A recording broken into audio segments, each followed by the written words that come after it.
IQ Smart Parent is made possible in part by the McCune Foundation and the Grable Foundation. All parents hope to be role models for their kids, but mom and dad, when it comes to media habits, your kids are paying attention, and the habits they're picking up from you aren't always good.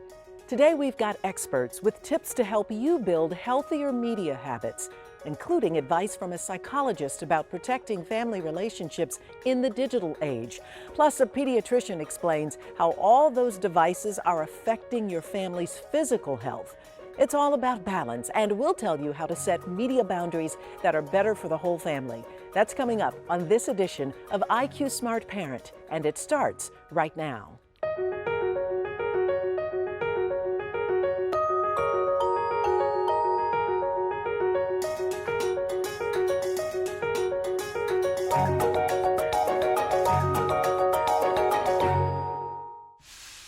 Welcome to IQ Smart Parent. I'm your host, Darieth Chisholm.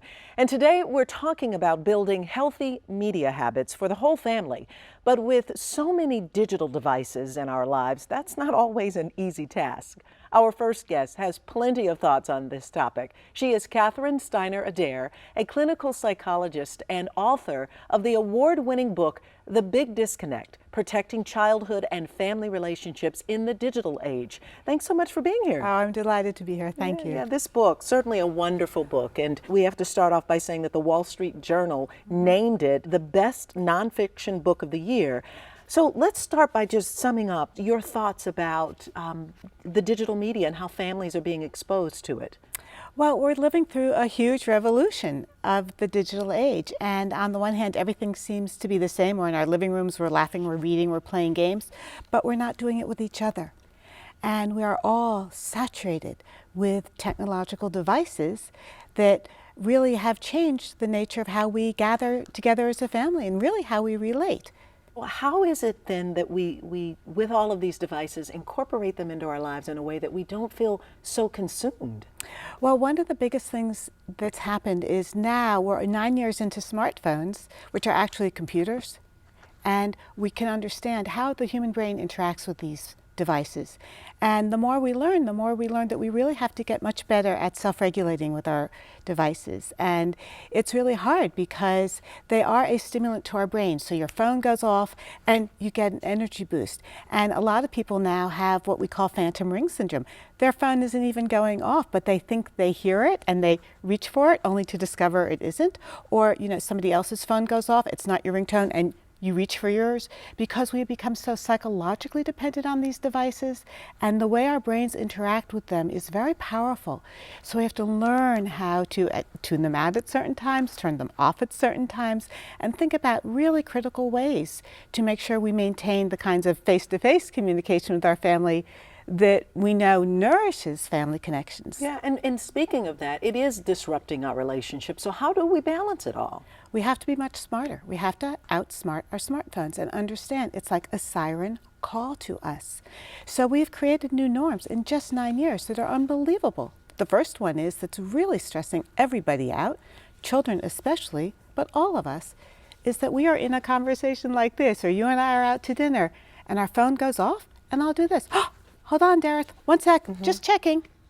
And we literally turn away from the person we are with, whether they are 4 or 40, and go into a conversation with somebody who's not even present. It's so rude and it's hurtful. And what I heard from kids of all ages, whether they were 2 all the way up to 30, was that they are frustrated and they are sad and they are mad and they are lonely.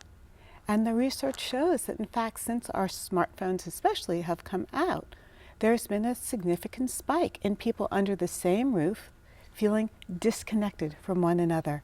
And you not only feel disconnected, but you also feel as if you don't matter. It's the sense of, well, whatever you're doing on this phone, it's much more important than me. And so if you're sending that message to little children who grow up, what kind of society are we creating? Well, it's very worrisome because actually we are their role models in real life. And you use the phrase, not matter. I interviewed 4-year-olds, 14-year-olds, didn't matter what age. One thing they all said was, it's kind of cool at dinner now we get to be on our iPads, or I get to play Candy Crush down at my end of the table, but it's also lonely, and I guess we're just boring to the grown-ups. It's like we don't even matter. You know, we're communicating to our children that they're irrelevant, they're not interesting, we're not curious about them, we don't value family conversation anymore. This is not who we are at our best. It speaks to the power of these devices, and also that we are in a very early stage of adaptation. And it's habitual, and it has become commonplace. Yes. And so at what point, how do we unplug, and when best can we? Well, I think having interviewed 1,000 kids from the ages of 4 to 18 and then 250 18 to 30-year-olds, I tried to synthesize tons of research into some critical times of the day. And here are some critical times of the day that I think as parents, if you can put your devices away, all of them, it will help your family stay connected.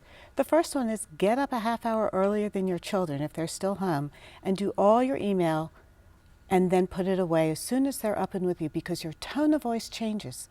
Our empathy goes down. Actually, our capacity to hear goes down, which is why so many kids say, I have to go, Mom, Mom, Mom, you know, or like this to get their parents' attention. We're not focused on our kids first thing in the morning. That's a frantic time in households, and they need us to be focused on them. And the other time that's very critical is in the car on the way to school. If you still have people in the car with you on the way to school, don't be on Bluetooth. It tells them that you're not interested in them. And often when you're on Bluetooth, it's stressful to them, and they have to listen to something that's boring. And most of all, they will not talk to you about what's on their mind, what their worries are. And when children are playing Ninja Fruit Fly on the way to school, it makes the car ride quiet and calm. However, it's not what they need. Children need to give their brains a rest. They need to stare out the window, and they need to deal with what we call anticipatory anxiety. Yeah, and so we talked about how parents can unplug, but how do we do this with our children? Well, you keep your car a cell-free zone, a screen-free zone. And I think the other thing that we've seen a huge impact on childhood today is that when kids come home, they get a snack and they play, but they play on an iPad. And what children need desperately, from 0 to 10 especially, is to play in the real world, to play outside, to be physical, to create, not to be on a tablet all the time. And dinner time, of course, is a critical time, and bedtime and bath time is a critical time. But another parent habit that we've seen is parents walk in the door now in a conversation. Mm-hmm. 6-year-olds, 16-year-olds say, I don't run and hug my mom or dad anymore because they always go, shh, hold on, honey, I really want to hear about school rather, but this is work. You know, stand outside, stand in the rain. If you walk in like this, mm-hmm. you're bringing work home. You're not coming home from work. We have to do better at modeling for children. We really do. And we can. Yeah. There's nothing here we can't get better at. I just question, can some of this be reversed? Because it's just so pervasive and habitual. And well, I think it can be reversed. You know, we reverse smoking once we learn about the impact of nicotine mm-hmm. on our health. And I think there's a lot we need to pay attention to also about the impact of technology on developing brains in small children. Yeah. Well, this is a subject that obviously parents have got to pay close attention to, mm-hmm. and we thank you so much for being here to talk about it. You're so welcome. Thank My you pleasure. very much. Yeah. Coming up, discover the health risk your family faces when too many digital devices take over a household. But up first, hear how parents' television viewing habits influence their kids.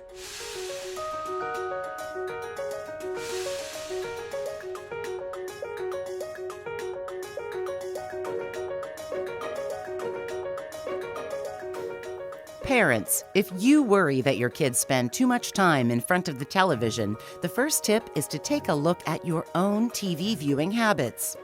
A recent study revealed that each hour of TV viewed by parents was linked to an additional half hour of viewing time for their kids, and that fact held true regardless of the kids' ages. Researchers suggest parents turn off the TV when they have free time. That will teach kids to do the same, promoting other hobbies and habits that don't rely on television. Our next guest is Dr. James Hughley, an assistant professor at the University of Pittsburgh's School of Social Work and Center on Race and Social Problems. Thanks so much for being here. Thank you for having me. And since we're talking about healthy media habits, we thought we'd bring you on to get your thoughts on how certain media messages may be impacting the people in the African American community. When you look at the content of the media, when we talk about violent images, when we talk about sexual images, for Black families, they are usually represented in these ways in the media, and perpetrators of violence and hypersexualized characters. And so what Black families have to do is sort of navigate that for their children and try to let them know that that's not the true story of who we are. So how would a family help their children better interpret that? Yeah, I think there are two really important conversations. One is the media literacy conversation, to consume media with your children. And that goes for news media and entertainment media, because both of those industries tend to be negatively slanted for African American families. And you consume it together. There's some purpose behind it that's not necessarily just about telling people's truths. But then there needs to also be a conversation about positive images and accurate representation of the history of the people. Some of that is, historical, racial pride, racial heritage stuff, and some of that is just presenting positive, dramatic images in entertainment media. And is there a particular age? Because I would think that some of this is maybe for younger children a bit much to present, but if it's the way that you counterbalance with those negative images, at what age, if there is an issue of age appropriateness? Right, and we find in our work and talking to parents that age appropriateness really matters when you're thinking about racism and bias, and there is some concern for parents of doing that too young and scaring their young children. But when it comes to positive imagery and positive racial socialization, which we know from our research and others is associated with positive academic outcomes, positive mental health outcomes, that can happen very early. Any final tips that you would offer to parents on even how they start some of the conversations and the process of really helping their kids consume healthy media? I think what's also important is that this doesn't just affect African American families. This is a very segregated country, and we know historically and currently much of mainstream America or white America gets what they know about African Americans from the media. So these parents, white parents, they have an imperative to also present their children with diverse imagery, diverse content in their books, in their movies. I ask my students, I give them what I call the Black movie quiz. I have mostly white students at Pitt in my program. They haven't seen Black movies. They haven't seen Black movies with positive images, and these are 20s and 30-year-old people. So it's imperative that everyone be involved in this. This isn't just for families of color, but everyone plays a responsibility in teaching all children about the images that they see. So unfortunately, we've run out of time, but thank you so much. Thank you so much for having me. We're turning our attention now to all those digital devices families use and how they may be keeping your kids from getting a good night's sleep. Sleep is crucial to kids' healthy development, and yet 87% of teens report they get less than the recommended 8 hours of sleep each night. It turns out technology is one of the things that's keeping kids awake. Our kids are busy, and as parents, we're busy too. If you're not actually thinking about it, saying it's 10 o'clock and it's time to go to bed, if you're not intentional about it, it doesn't happen. Dr. Elizabeth Miller is the Chief of Adolescent and Young Adult Medicine at Children's Hospital of Pittsburgh. When it comes to sleep deprivation, she says teens' busy schedules are only part of the problem. Teens don't need more sleep than adults, but they do need it at different times. The body's natural sleep-wake cycle, what's called circadian rhythm, shifts during puberty. Teens have a biological urge to go to sleep later and to wake up later. But early school start times means teens can't sleep in. This late to bed, early to rise lifestyle leads to something called sleep debt. I think that there probably are factors that are contributing to worse sleep for adolescents today compared to 30 years ago. The story with cell phones and computers is certainly a big piece of this puzzle. That's because digital devices are keeping teens up even later as they use them for homework and late-night socializing. To make matters worse, the artificial light leads to more disruptions in the body's circadian rhythm. And on some level, as physicians, I think we have an obligation to essentially write a prescription for a young person that says, cell phone out of the bedroom, laptop out of the bedroom. Sleep touches just about all aspects of adolescent health. Things like obesity, car accidents, academic achievement, depression, increased risk of suicide. Research also shows teens with insufficient sleep get less physical exercise, and they're more likely to smoke cigarettes, use alcohol and marijuana, have sex, and get into physical fights. Long term, poor sleep is associated with an increased risk for heart disease, high blood pressure, stroke, and diabetes.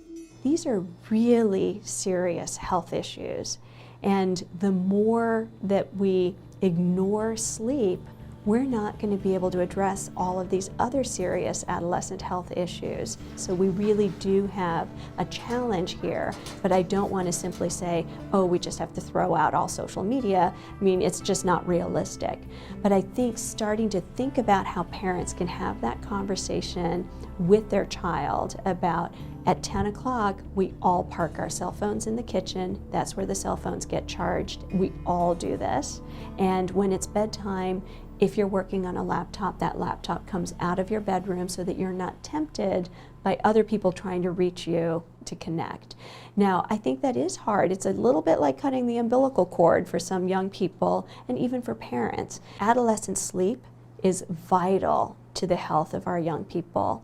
And when we think about really supporting the health of our children and getting them on the best trajectory ever, teaching them now the importance of sleep is going to carry them for the rest of their lives.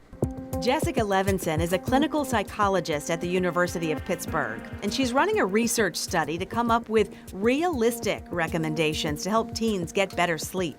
Teenagers do care about sleep. A lot of them will say, yeah, my sleep is important to me, or yeah, when I get better sleep, I do see these positive benefits.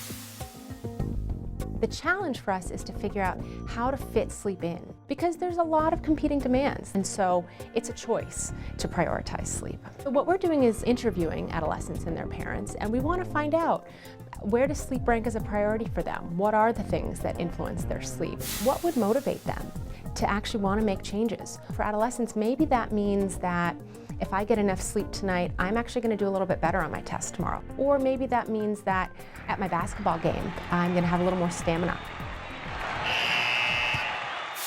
We're trying to figure out how to make getting more sleep attractive.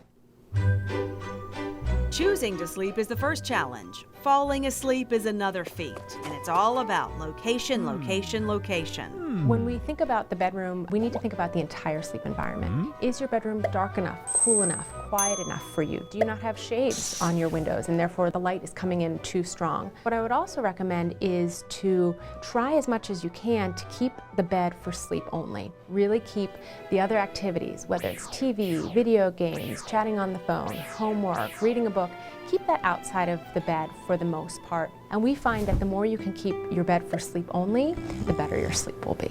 A lot of teenagers sleep with their phone next to them. It's their alarm clock.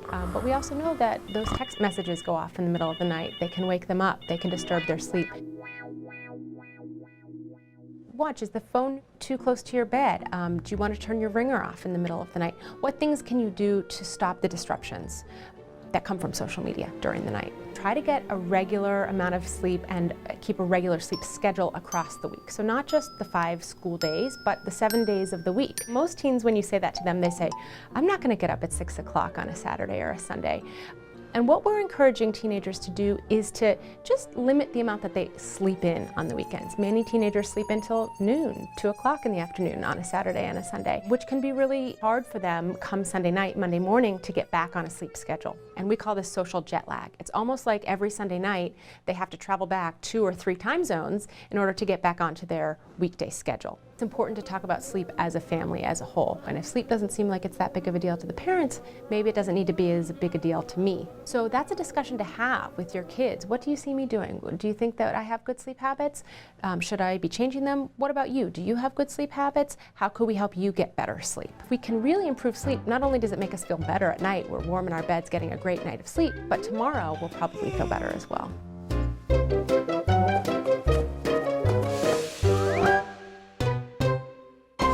Scientific research shows even a little light from a digital device stimulates the brain and tricks it into thinking it needs to be awake and alert. The National Sleep Foundation recommends going completely gadget-free at least 30 minutes before bedtime to give your mind time to unwind.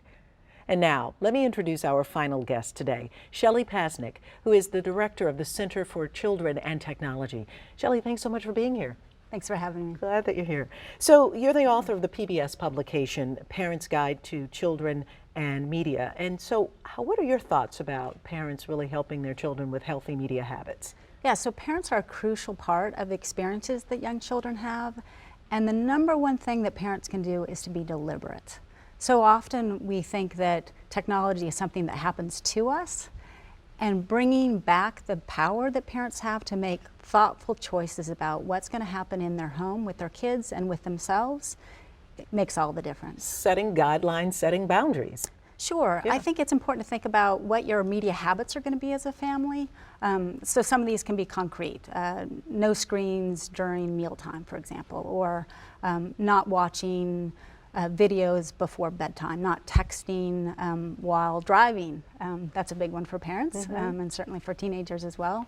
But being deliberate and really thoughtful about what you do and don't do as a family can really change how families engage with one another. So let's talk about this term, joint media engagement. What is that? Break that down for us. Yeah, so that's an academic term, that professors at Stanford or some of my research colleagues like to use. But what it means is doing and playing media together and really thinking about that media is something that you engage in. We tend to think that media is something that we absorb, when in fact we have an active part to play in translating or making sense of the media. And so for parents of young children, for example, getting down on the floor with the iPad with their children, just as you would with the blocks, rather than thinking of it as something that happens that a parent doesn't need to participate in. Do you think that there are some things that parents are doing that they think is good, but in fact may not be?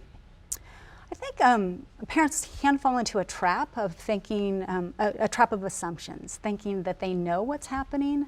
For many years we've talked about the halo effect that hovers over digital media, just assuming that it's educational, when in fact it may not be educational, or thinking that they know what their child is getting from the experience when they haven't really sat down and played the game or watched the video on YouTube or on Netflix. So really wanting to participate together and not just assume that you know what your child is getting from the experience. Is there a way that parents can help their children create more positive media in terms of helping them to make those choices themselves? Sure. I think going back to the essence of media engagement, and that is we all want to connect. I mean, it's a very human impulse. And so not assuming that media is anything other than that. It's an opportunity to connect around information, to connect around entertainment. And so being thoughtful and having your children make selections that really make them feel good about themselves, or and not just receiving the media experiences that somebody else has designed for them. And so what advice would you have for parents who just aren't tech savvy, and oftentimes their kids know more about the devices they're using? In fact, sometimes they turn to them and say, hey, can you figure this out? Can you set this up? Yeah. It's almost like we're giving them the power, and yet we want to help them make better decisions. What about parents who just are not tech savvy?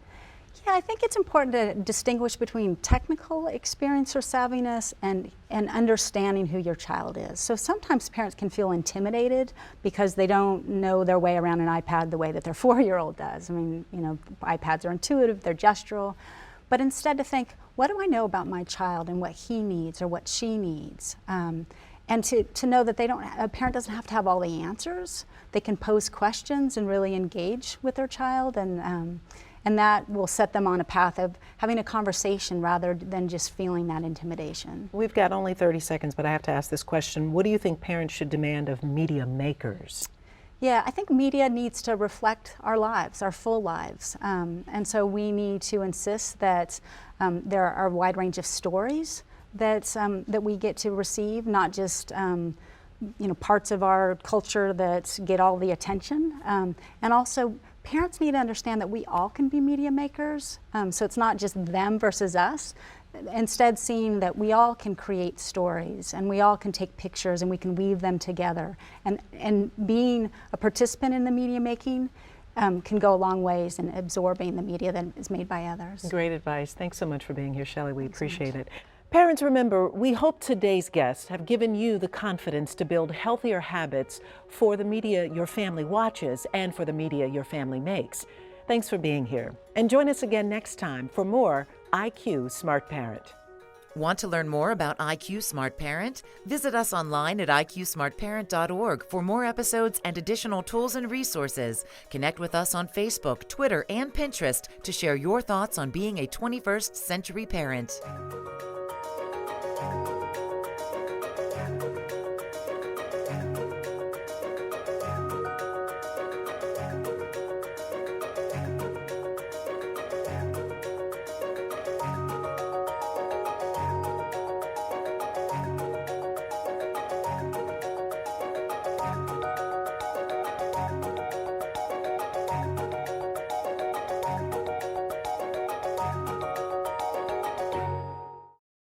IQ Smart Parent is made possible in part by the McCune Foundation and the Grable Foundation.